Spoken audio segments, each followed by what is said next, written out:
अस्सलाम वालेकुम दोस्तों, आज से हम शुरू करने जा रहे हैं एक नए दौर का आगाज़।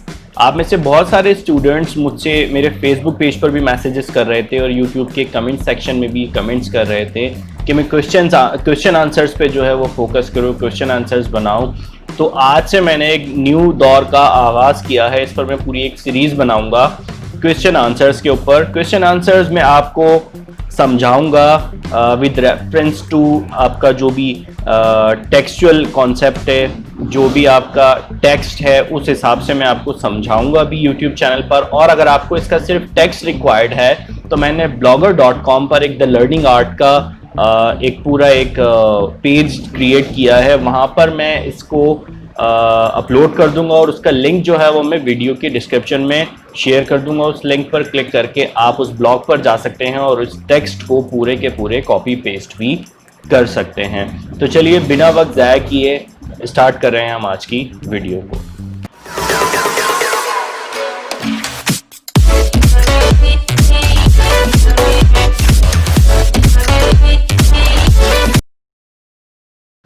तो जी क्वेश्चन नंबर 1 है हमारे पास अर्ली ऑटम का। Why did Mary and Bill not marry when they were young? Mary और बिल ने शादी क्यों नहीं की थी जब वो नौजवान थे?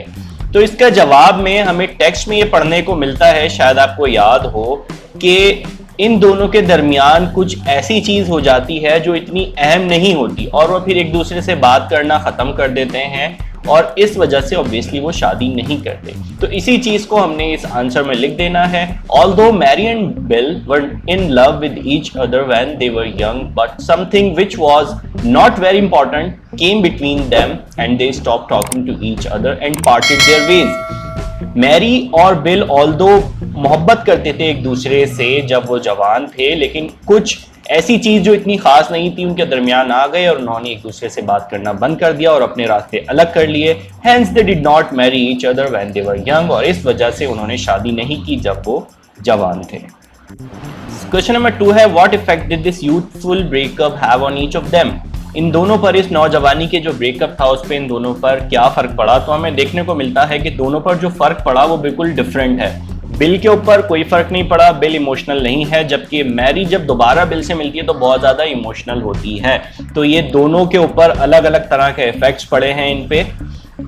हमें देखने को मिलता है कि बिल जो है वो अपनी शादीशुदा लाइफ के बारे में उसे बताता है, अपनी बीवी का नाम बताता है, 2 बच्चे हैं ये बताता है। जबकि जब बिल मैरी से उसके शौहर के बारे में पूछता है तो मैरी अपने शौहर के बारे में कोई जिक्र नहीं करती और इस बात से ये साबित होता है कि वो अपनी शादीशुदा लाइफ में खुश नहीं है और वो बिल को अब तक मिस करती है। तो देखते हैं हमने आंसर में क्या लिखा है। आफ्टर देयर ब्रेकअप, उनके ब्रेकअप के बाद, bill moved away with a broken heart. Bill का दिल टूट गया और वो दूर चला गया और उसके ख्यालात औरतों के बारे में अच्छे कुछ नहीं रहे थे। मैरी ने एक ऐसे आदमी से शादी कर ली थी जिसे उसे लगता था कि वो खुश रहेगी या खुश है या मोहब्बत करती है। बिल ने बाद में अपने कैरियर के ऊपर फोकस किया, लॉयर बन गया, एक अच्छे फर्म के अंदर काम करता है। बिल ने लूसील नाम की एक औरत से शादी कर ली और खुशी के साथ वो हैप्पली मैरिड है उसके साथ और 2 बच्चे भी हैं उसके। दूसरी तरफ मैरी जो है वो अपने मैरिड लाइफ से खुश नहीं है। जब बिल उससे उसके शौहर के बारे में पूछता है तो वो अपने शौहर के बारे में कोई बात नहीं बताती, अपने शौहर का कोई जिक्र नहीं करती, जबकि बिल जो है वो अपनी वाइफ का नाम भी बताता है और अपनी पूरी फैमिली का भी बताता है। ये इस बात से साबित होता है कि मैरी की जो फीलिंग्स हैं बिल के लिए वो अभी भी उसी तरह की थी जिस तरह की पहले थी, क्योंकि वो अपने शादीशुदा लाइफ में खुश नहीं है इतने सालों के बाद भी। Question number 3, did Mary and Bill experience similar emotions when they met after several years? क्या मैरी और बिल ने एक ही तरह के इमोशंस का इजहार किया जब वो कई साल बाद मिले? और हमने इस आंसर को टेक्सचुअल एविडेंस से भी अपने आंसर को सपोर्ट करना है। तो हमने टेक्स्ट में क्या देखा था? हमने देखा था कि मैरी और बिल कई साल बाद मिलते हैं लेकिन उनके इमोशंस जो थे वो डिफरेंट थे। हमने देखा कि बिल जो है वो बड़ा कंपोज था, काम था, स्ट्रांग था और उसने कोई इमोशंस नहीं दिखाए थे मैरी की तरफ, जबकि मैरी हमें इमोशनल दिखाई दी थी। उसी ने बिल को जो है वो वॉशिंगटन स्ट्रीट पर रोका था और बिल तो उसे शुरू में पहचाना भी नहीं था। हमने यहाँ पर दो टेक्सचुअल एविडेंस लिए हैं अपने आंसर को सपोर्ट करने के लिए, उसे हम आगे देखेंगे भी। हमने देखा था कि मैरी अपना सर इस तरह से उठाती है जैसे कि वो उसे किस करना चाहती है, और हमने ये भी देखा आखिरी पैरा के अंदर कि वो उसे बताना भूल जाती है कि उसने अपने सबसे छोटे बेटे का जो नाम है वो बिल रखा है। तो इस चीज से हमें यह अंदाजा होता है कि इन दोनों के इमोशंस बिल्कुल डिफरेंट थे एक दूसरे के लिए जब वो लोग कई साल बाद मिले थे। तो देखिए देखते हैं हमने अपने आंसर में इन सारी चीजों को किस तरह से मेंशन किया है। When Mary and Bill met after many years they had different emotions, ये भी हम देख चुके हैं। Mary seemed more emotional than Bill, Mary जो थी वो ज्यादा इमोशनल थी बिल के निस्बत। बिल जो था वो पुरसुकून था, स्ट्रांग था, कोई इमोशंस ने शो नहीं किए मैरी के लिए। मैरी ने ही बिल को रोका था वॉशिंगटन स्ट्रीट पर, और बिल ने उसे शुरू में पहचाना भी नहीं था। The emotions of Mary can be understandable with the line of the story. Mary के जो इमोशंस हैं वो इस लाइन से भी पहचाने जा सकते हैं या समझे जा सकते हैं। Unconsciously she lifted her face as though wanting a kiss, but he held out his hand. She took it. Unconsciously बिल्कुल उसने अपना चेहरा इस तरह से उठाया था जैसे कि वो एक किस चाहती है, लेकिन बिल ने जो है वो सिर्फ हाथ मिलाने तक ही उसे महदूद रखा। मैरी वॉन्टेड बिल टू किस हर, मैरी चाहती थी कि बिल उसे किस करे, लेकिन बिल ने उसे हाथ मिलाने तक ही महदूद रखा। आखिरी पैराग्राफ में हमें पढ़ने को मिलता है she forgot to tell him that her youngest boy was named Bill too. वो उसे बताना भूल गई थी कि उसके सबसे छोटे बेटे का नाम भी उसने बिल ही रखा है। क्यों रखा है? क्योंकि वो जो उसका पुराना प्यार था उसकी मेमोरी में उसने अपने सबसे छोटे का नाम भी वही रख दिया जो उसके महबूब का नाम था, यानी कि बिल। और इन तमाम साइंस से, इन तमाम चीज़ों से हमें ये वाज़े पता लग जाता है कि इन दोनों के इमोशंस जो थे वो बिल्कुल मुख्तलिफ थे। हमने देखा कि बिल उसकी तरफ जो है वो कोई इमोशन का इजहार नहीं करता, बिल उसे पहचानता तक नहीं है, और बिल जो है वो अपनी बीवी और बच्चों के बारे में भी जिक्र करता है। इन सारी चीज़ों से अंदाज़ा होता है कि बिल के इमोशंस वैसे नहीं थे। और बाकी जो चीज़ें हमने इस आंसर में देखी हैं, जैसे कि वो किस की तरह उसने अपना, जैसे वो किस चाहती थी उसने अपना फेस उठाया, या फिर उसने अपने बच्चे का नाम बिल रखा, अपने शौहर का जिक्र नहीं किया। तो इन दोनों चीज़ों से, इन सारी चीज़ों से अंदाज़ा होता है कि इन दोनों के जो एक्सप्रेशंस थे वो एक दूसरे की तरफ बिल्कुल मुख्तलिफ थे। क्वेश्चन नंबर 4 है हमारे पास। What was the last thing that Mary wanted to say to Bill which she was unable to express? What do you think she actually wanted to say? आपको क्या लगता है कि मैरी आखिर में बिल से क्या कहना चाहती थी जो वो नहीं कह सकी? आपको अपना ख्याल बताना है। तो आंसर में हमने सपोर्ट किया है, हमने जो चीजें ली हैं अपने आंसर में वो ये है कि मैरी चाहती थी बिल को बताना कि उससे पूछना, एक्चुअली वो चाहती थी कि हम दोबारा कब मिलेंगे, और उसे वो ये भी बताना चाहती थी कि उसने अपने सबसे छोटे बेटे का नाम बिल रखा है। जो हमने पढ़ा स्टोरी में कि वो उसे नहीं बता सकी, वो भूल गई थी बताना, इतने में बस आ गई थी और उसमें बैठ गई थी। वो उसे बताना चाहती थी कि इस पीरियड में उसने उसे कितना बुरी तरीके से मिस किया है, और वो उसे बताना चाहती थी कि वो बिल्कुल खुश नहीं अपनी मैरिड लाइफ में। और ये बात इस बात से वाज़े होती है कि उसने अपने शौहर का नाम और उसका प्रोफेशन बिल्कुल नहीं मेंशन किया जब बिल ने उसके शौहर के बारे में पूछा, और उसके बजाय उसने बिल को बता दिया अपनी ही जॉब के बारे में और बच्चों के बारे में।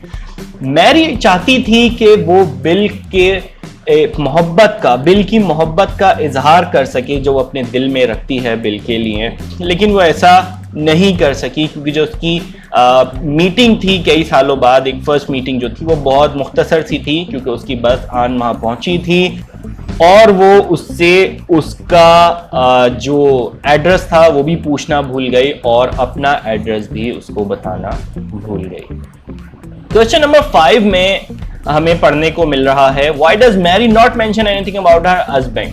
मैरी ने अपने शौहर के बारे में कुछ क्यों नहीं बताया? हम पहले भी देख चुके हैं, इसका जवाब आपके लिए अब यकीनन आसान हो जाना चाहिए कि जब बिल वॉकर ने मैरी के शौहर के बारे में पूछा मैरी से, मैरी ने अपने शौहर के बारे में कोई जिक्र नहीं किया क्योंकि वो अपनी शादीशुदा जिंदगी से खुश नहीं थी। उसने एक ऐसे शख्स से शादी की थी जिसे उसे लगता था कि वो प्यार करती है, लेकिन दर हकीकत वो बिल वॉकर से ही प्यार करती थी, और अपेरेंटली वो अपने शौहर के साथ खुश नहीं थी, अपनी शादीशुदा जिंदगी में खुश नहीं थी, इसलिए उसने अपने शौहर के बारे में कुछ मेंशन नहीं किया। अब जी ये क्वेश्चन नंबर 6 जो है वो बड़ा ही टेक्निकल सा है, जो मैंने आपकी 5 ईयर से निकाला है। बुक में तो ये सवाल शायद नहीं पूछा गया है। Why has the story been named early autumn, discuss in the light of Mary's character. Story का नाम अर्ली ऑटम क्यों रखा गया है? मैरी का जो कैरेक्टर है उसके जो भी कैरेक्टरिस्टिक्स हैं उसकी रोशनी में हमें इसका मवाजना करना है। तो सबसे पहले हमें ये समझना जरूरी है कि मैरी जो है वो अपने ऑटम के पीरियड में है, क्योंकि ऑटम में क्या होता है, पत्ते झड़ रहे होते हैं दरख्त से, और एक अजीब सा पीरियड होता है, ये समझ लें वो पत्ते दरख्त के पुराने हो जाते हैं और वो गिर रहे होते हैं। तो हमें नोटिसेबली देखने को या पढ़ने को मिला कि मैरी जो है जब बिल को मिली थी तो वो बूढ़ी लग रही थी, और दर हकीकत बिल जो है वो जवान लग रहा था उससे, मैरी से, और मैरी बिल से जो है वो बूढ़ी लग रही थी। तो एक पॉइंट तो हम यहाँ पर ये कह सकते हैं कि ऑटम की जो कंडीशन में थी वो मैरी थी। ऑटम जो है वो रिप्रेजेंट करता है एक ऐसा वक्त जो कि जिसका नुकसान हो गया हो, जो चला गया हो, जो खो गया हो।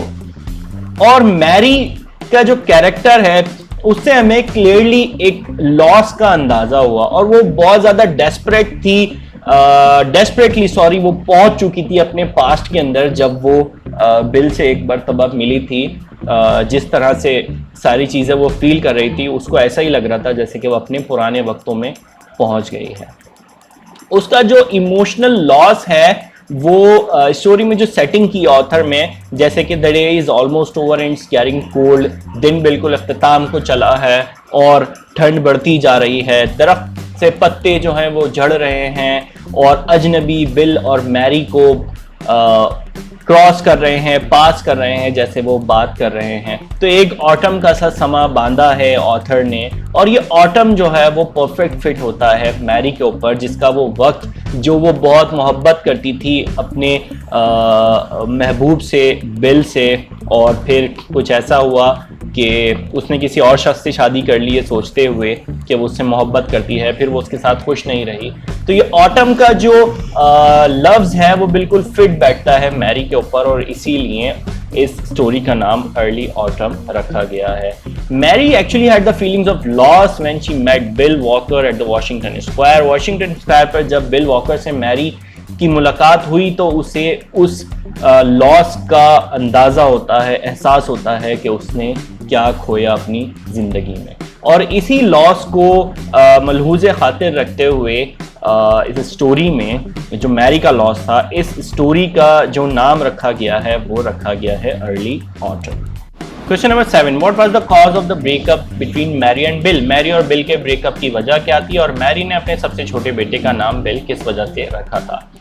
तो हमने पहले ही हम देख चुके हैं कि उनकी ब्रेकअप की जो रीजन थी वो कुछ ऐसी खास नहीं थी। तो हमने अपने आंसर में लिखा है the cause of the breakup between Mary and Bill as mentioned in the story was something which was not very important which came between them and they stopped talking to each other।